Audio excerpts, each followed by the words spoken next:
అందుకు ఓడగొట్టారు ఎస్సీ ఎస్టీలు, అందుకు టీడీపీకి వేశారు. నేనన్నా ఇప్పుడు మరి బెనిఫిట్స్ అట్లాగే ఎవరా అంటే, ఇప్పుడు చూడండి ఎన్ని పథకాలు ఆపేసాడు చంద్రబాబు. మాకుంటాయి, అది వాళ్ళకి కావాల్సింది.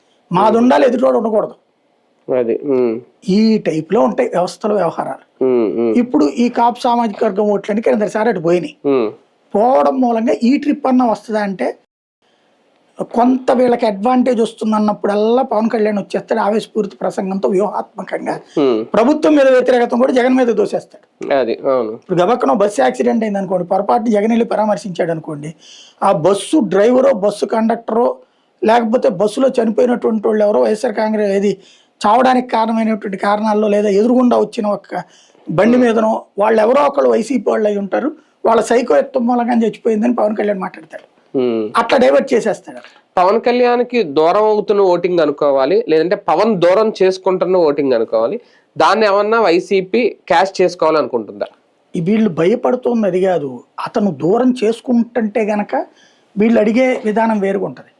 అతని వల్ల ఎక్కడ నష్టపోతున్నామని బాధపడుతున్నట్టుంది. వీళ్ళు వైసీపీకి వచ్చిన నష్టమే ఉంటది, పోయినాయి కదా ఓట్లు. మళ్ళీ ఇప్పుడు వాళ్ళు ఎట్ట గెలుస్తారు, రేపైనా ఎట్ట గెలుస్తారు?